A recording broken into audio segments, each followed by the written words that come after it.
സ്വാഗതം. ഞാനിന്ന് ഇവിടെ ഉണ്ടാക്കാൻ ഒരു പെട്ടെന്ന് ഉണ്ടാക്കുകയും ചെയ്യാം, കുട്ടികൾക്കൊക്കെ കഴിക്കുക. സ്പെഷ്യൽ എന്ന് പറയാൻ പറ്റില്ല. കോവക്കയാണ്. കോവക്ക എന്ന് പറയുമ്പോൾ നമ്മൾ പല സ്ഥലത്തേക്ക് പല പേരെ പല കോവല് അങ്ങനെയൊക്കെ കേട്ടിട്ടുണ്ട് ഞാൻ കേട്ടോ. ഇവിടുത്തെ വീട്ടിൽ തന്നെ ഉണ്ടായ കോവക്കയാണ്. അപ്പം അതുകൊണ്ടൊരു എളുപ്പത്തിലുള്ളൊരു തോരൻ എന്ന് പറയാ. നാളികേരം ചതച്ചപ്പോൾ ഇപ്പോഴല്ലേ തോരൻ.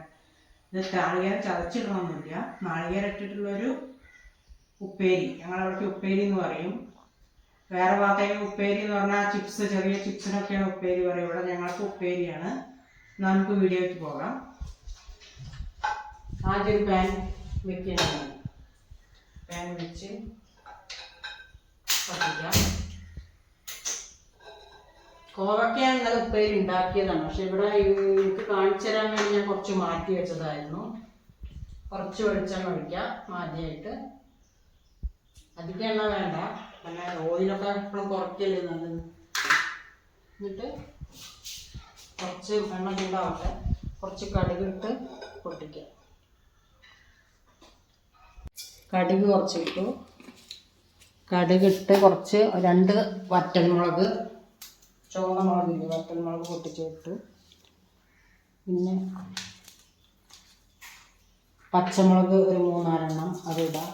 കടുക് പൊട്ടിയിട്ട് ഇട്ടാൽ മതി, സാരമില്ല. താനവിടെ കിടന്ന് പൊട്ടി പോകും.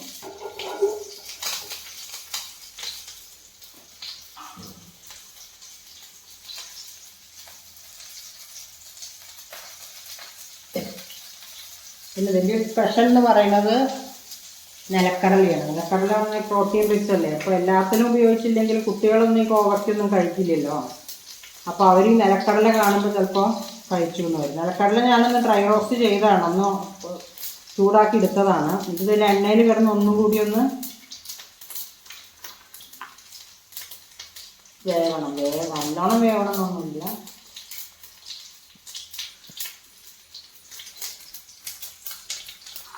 ഇനി കുറച്ച് നിലക്കടലയാണ്, അതിൽ കിടന്നൊന്ന് പൊട്ടണം.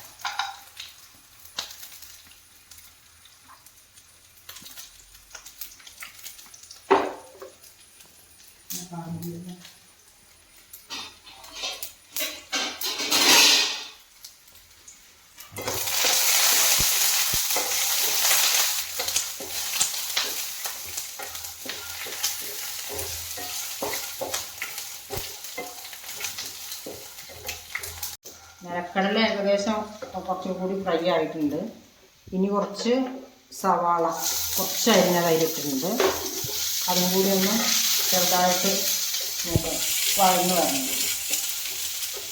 ഇത് വേണ്ട, കാരണം കോവയ്ക്ക ഇട്ടിട്ട് അതൊന്ന് ഫ്രൈ ആവുമല്ലോ, വേവിക്കല്ലോ.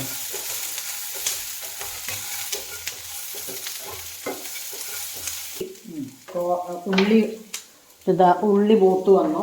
കുറച്ച് ലേശം മഞ്ഞൾപ്പൊടി, കുറേ ഇടണ്ട, കുറച്ചിട്ടാൽ മതി.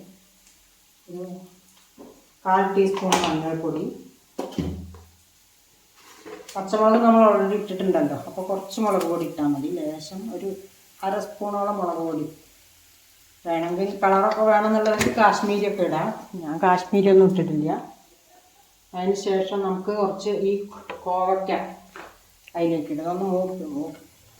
ഒന്ന് മൂപ്പിച്ചിട്ട് ചെറുതായിട്ടൊന്ന് ഇളക്കുക. കഴിയാൻ പാടില്ല, ലോ ടൈമിൽ വെച്ചിട്ട് ചെയ്താൽ മതി. കോവയ്ക്ക ഇട്ടു. കോവയ്ക്ക എങ്ങനെ വേണമെങ്കിൽ അരിയേക്കാം. ഞാൻ നീളത്തിൽ അരിയുന്നേ ഉള്ളൂ, റൗണ്ടായിട്ട് അരിയുക അങ്ങനെ. അപ്പോൾ അവരവരുടെ ഇഷ്ടത്തിന് അരിയാണ്. കോവയ്ക്ക ഇട്ടു. ഉപ്പിട്ടിട്ടില്ല, ഉപ്പിടണം. ഉപ്പിട്ടിട്ടില്ല, നമ്മൾ ഉപ്പിടണം. ഞാൻ ഇന്ദുപ്പാണ് ഉപയോഗിക്കുന്നത്, ഓക്സാൾട്ട് പറഞ്ഞു. കുറച്ചിട്ടാൽ മതി. ഉപ്പിട്ട്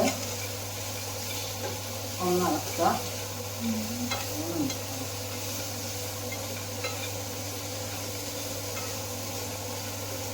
ഒന്ന് മൂത്ത ശേഷം നമുക്ക് കുറച്ച് 4 തേങ്ങ ചിരകിയത് കുറച്ചിടാം. അത് ചതച്ചിടണമെങ്കിൽ പച്ചമുളകും ചേർത്ത് ചതച്ചിടാം. ഇല്ലെങ്കിൽ പിന്നെ കുറച്ച് തേങ്ങ ഇട്ടാൽ മതി. ഇതതിൻ്റെ ഉള്ളിൽ കിടന്ന തേങ്ങ വേകുമ്പോൾ അതിൻ്റെ തേങ്ങാപ്പാലൊക്കെ ഇത് ഇറങ്ങുമല്ലോ. അപ്പോൾ പിന്നെ അതിൻ്റെ ഒരു വെളിച്ചെണ്ണേൻ്റെയും ഒക്കെ ഒരു ഇതെല്ലാം ഇറങ്ങും. ലോ ഫ്ലെയിമിൽ വെച്ചിട്ട് അടച്ചു വെക്കും.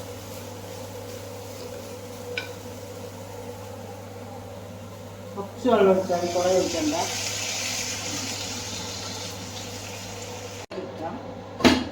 ലോ ഫ്ലെയിമിൽ ഒന്ന് വേവണ വരെ അടച്ചു വയ്ക്കും. അപ്പോൾ നമ്മുടെ കോവയ്ക്ക സ്പെഷ്യൽ ഉപ്പേരി റെഡിയാവും. ഒന്നുകൂടി ഡ്രൈ ആയി വരണം. അപ്പോൾ ഒരുവിധം വെന്തിട്ടുണ്ട്. ഒന്നുകൂടി ഡ്രൈ ആയി വന്നാൽ നമ്മുടെ ഉപ്പേരി റെഡിയായി വന്നിട്ടുണ്ട്. കോവയ്ക്ക ഉപ്പേരി റെഡി. പ്രോട്ടീൻ റിച്ച് ആണ്. കോവയ്ക്ക എന്ന് പറഞ്ഞാൽ ഷുഗറിന് വളരെ നല്ലതാണ്. ഷുഗറുകാർക്കൊക്കെ കഴിക്കാൻ ഏറ്റവും നല്ലതാണ് കോവയ്ക്ക. കോവയ്ക്കേൻ്റെ ഇലയും നമുക്ക് ഉപ്പേരി വെക്കാൻ തോരൻ വെക്കാനൊക്കെ വളരെ നല്ലതാണ് കേട്ടോ കോവയ്ക്ക. ഇവിടെ കോവയ്ക്ക ഉണ്ട്, അത് കാരണം അതിൽ നിന്ന് പറിച്ചിട്ട് ഉണ്ടാക്കിയതാണ്. നമുക്ക് സെർവ് ചെയ്യാം. സ്റ്റൗ ഓഫ് ചെയ്യണം.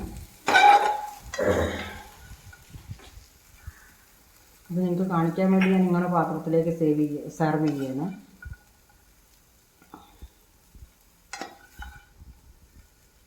ഉപ്പേരി അപ്പോൾ റെഡി. എല്ലാവരും ട്രൈ ചെയ്ത് നോക്കുക. കുട്ടികൾക്കൊക്കെ വളരെ നല്ലതാണ്. നിലക്കടലൊക്കെ ഉള്ളതാണ്, കുട്ടികൾ കഴിക്കുകയും ചെയ്യും. അപ്പം ഞാൻ എല്ലാവരും ഇഷ്ടമായ ലൈക്ക് ചെയ്യുക, ഷെയർ ചെയ്യുക, സബ്സ്ക്രൈബ് ചെയ്യുക. ഇനിയിപ്പോൾ അടുത്ത പുതിയൊരു വീഡിയോ ആയിട്ട് കാണാം. Okay, by.